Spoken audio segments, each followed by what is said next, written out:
What's up, guys? Welcome back to the channel. Boozer here. Thanks for stopping by. Hopefully you guys have a good day today. In today's video, we're going to go over a little bit of news here about the upcoming summon events. We're also going to take a quick look at the Dancer's Path Heroes event, which is pretty interesting. We have the notification in game right now. So we got the Dancer's Path. There's also a player and play calendar, a little bit of info there as well. So hopping over quickly to the player and play, we got the Dancer's Path here. So it's basically, yeah, it gives actually quite a bit of info here. So we got the Regal Mask here as well. We got the Mythical Skill Tome, which is pretty good. I mean, that means this is going to be a pretty deep event if they're offering up Mythical Skill Tomes. But there's actually quite a bit in this path, right? Keep in mind that the path is going to be 25 fragments. So there's quite a bit here. Hopefully they break it up into like fives so that people have more choice and flexibility in how much they want. More than likely, it's probably going to be 10 and 15, which is not as good. But anyways, they say they're going to be a 5-star soul for Esme the Dancer, which is the fusion, and then a 5-star soul for Moto the Pio, which is the partner champion. So I didn't do a dedicated video on Moto or anything, but he did make a short cameo with Esme in my Esme showcase video. So if you guys want to check that out, I will provide the link here. But to me, Moto doesn't seem too interesting. He doesn't seem too insane. He doesn't hit super hard, especially with his stone skin like breaking A3 ability, which, you know, you would hope that it hits hard enough to break stone skin, but honestly, he doesn't. And he does suffer from affinity issues as well. Now his A2, his AoE stun ability is pretty good. It hits pretty good and it has an AoE stun, right? And of course, if you pair them together, they get bonuses with each other, which makes them much more viable. But anyways, both of their souls are going to be up for grabs for this Dancer's Path event. Keep in mind, again, I will stress there is 25 fragments up for grabs. Okay, guys? Now, they didn't specify exactly what is going to be in the Dancer's Path, but I can tell you guys it's going to be Summon Rush and Dungeon Divers, okay guys? Summon Rush and Dungeon Divers. So at the end of the current Dungeon Divers, which by the way is complete BS, you see here the current Dungeon Diver is completely BS. The way that they gave us this milestone here is really insane. 49.50 for a 3-day Dungeon Diver. I mean, I feel like they made a mistake, but their rationale is that, oh, this fusion only has 1 Dungeon Diver or 2 Dungeon Divers if you count the Dancer's Path. But I mean, I think they missed the point in that jamming this much amount of energy in only 3 days is not viable for a lot of people. It's actually really hard. So, I mean, you rather have 2 of these Dungeon Divers spread over more days, right, than 1 Dungeon Diver with much higher point requirements. So, you know, that was their understanding or that was their justification. I'm not totally buying it. I'm not really on board with that. Even for me, like I had to spend a little bit of energy, extra energy. Like luckily we had some clan shop energy. I had the tag team energy pop up. So, you know, it definitely alleviated a lot of the requirements, but yeah, it's very, very heavy. A lot of people that were on the fence about the fusion just, you know, bailed out after seeing the Dungeon Diver and, you know, don't really blame them. But yeah, so we got another Dungeon Diver following the one that we currently have. And then it's probably going to be a Summon Rush attributed to the Dancer's Path. All right, so quickly here above my head is the Plarium news drop for the upcoming Summon Rush for the weekend. It's going to be a progressive event. So like I said, you know, it's going to be a summon booster for something, but the feature champion I think here is going to be Moto the Pio. So Moto the Pio again is the partner to Esme the Fusion, and Moto is a Ogren tribe. Here he is, Moto. So like I was saying, his A2 AoE stun hits pretty good, and yeah, hits pretty good and has a stun ability. His A3 is supposed to break you know, stone skin to get the benefit, but doesn't seem like it hits hard enough. He will be the featured champion here. Keep in mind that progressive events, non-void legendaries are about 7.5% chance of hitting it if you hit a legendary, which will be non-boosted rates. So non-boosted rates, you're looking at, you know, the pretty meager percentages here, non-boosted. And then for void, you're looking at about 20% chance of hitting the desired void champion if you hit one. Up next, we have the newly revamped Alton of the Shell. Alton of the Shell here previously was a training, I think a training winner-take-all champion. This was alongside the Owella fusion back in the day, but he did get reworked a little bit. He got bigger shield, he's got a bigger heal, he's got decreased speed now added to his kit. His kit still doesn't really make too much sense. Like, he's some kind of protector, but he also has, he also has some debuff control in his kit. It's kind of strange. And he looks like, he could deal some damage, but he doesn't do anything. So anyways, he's going to be up for grabs as well if you want him from the progressive. Then we also have White Queen and Cora. So White Queen and Cora, very good support by herself. I think most people overlook her because, they think the Narcissus Queen, like King and Queen combo is like, very crazy, but alone they are still very good. So White Queen and Cora, actually use her by herself in Arena quite a bit.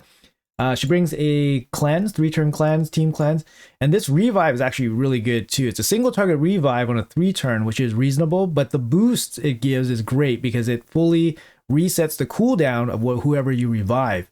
So that's really, really good. A little bit surprising and catch people off guard, comes with speed in all battles as well. Her A1 also very good, 50% chance at decreasing a random ally skill by 2 turns. Definitely overlooked very often, can lead to some crazy wins. And a pretty good passive as well, basically protecting your highest crit damage champion from any of this, hard CC stuff. So she's a good champ. She was a past fusion, so maybe some people might have her. If you get her, she's good. So don't do anything crazy with her, like feed her or something. After that, we have Cupidus. Cupidus from, what is it, Sacred Order? Yeah, Cupidus. Here we go. He's a decent champion. He hits pretty hard with his A1. He has HP burn ability on his A2, so he's viable in like Hydra, for example, placing HP burn. And then he has a self-buffing increased attack. Can deal pretty good damage, pretty good smack, I guess.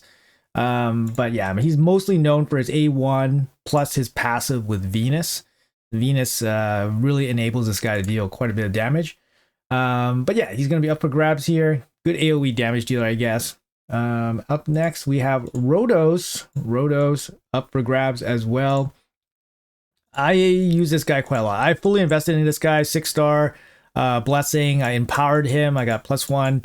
He's got some of my best gear, so he's, I definitely invested with this guy for Arena. He's still very good. There's are ways to counter him, so you can't really pick him too early, unfortunately.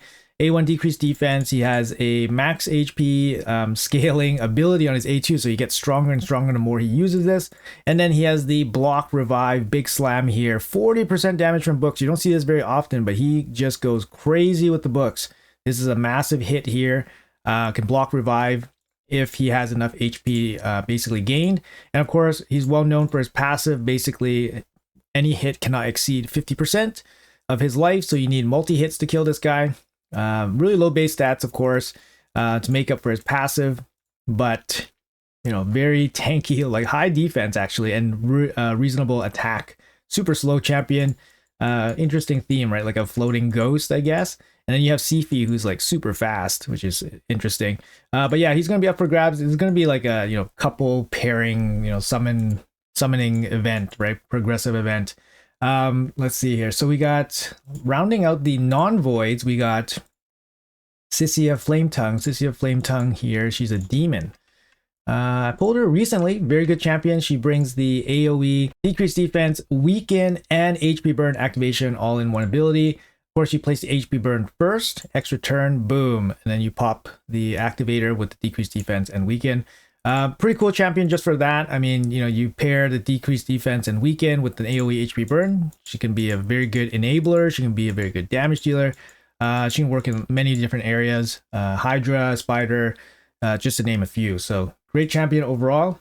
And then heading to the voids here, we got White King Narcissus. Here we go, White King.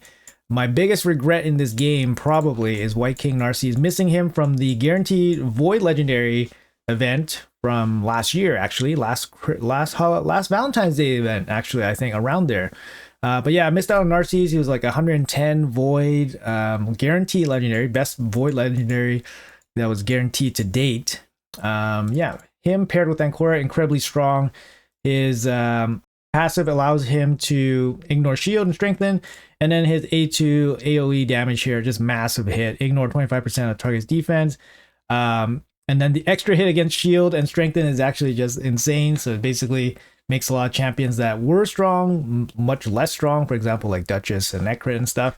And of course, you know, negating passive effects, massive AoE hits. He shaped the meta for sure. He shaped the meta. He's going to be up for grabs for the Void Shards. Another Void legendary we got up for grabs is Cardio, basically the partner champion to Sicia. I mean, Cardio is just good by himself. He never really looks for that partner bonus. He's got A1 team heal. He's got 3-turn block debuff with the revive on death. Very, very strong. And it's a cleanse as well. Basically like the gold standard for 3-turn cleanse. And you have a 4-turn ally attack with the crit rate crit damage buff. And then it has the decreased cooldown of the skill by 1 turn if an enemy is killed. So it's a little bit better than the normal ones that you see for 4-turn cooldown. And then you got speed in all battles. A little bit of anti-faction hate going on here. Receives less damage from Demon Spawn, Undead Horrors, Night Revs. Gets a little bonus here from Sicia, but not too impactful. He also join attack 30% of the time when you fully book him out. So he does contribute a little bit of damage if you build up for damage and stuff like that. Well-rounded stats, nothing too crazy overall, but great looking champion. Up next, for the Void legendaries, we got the partner to Rhodos. We got Sifi the Lost Bride. I do have Sifi myself. She's an incredible champion still. 4-turn cooldown, got the block buffs, increased defense, increased speed, turn meter boost. Got the A1, one of the best A1s in the game, at least for Arena. Basically irresistible sleep based on the 50% turn meter condition.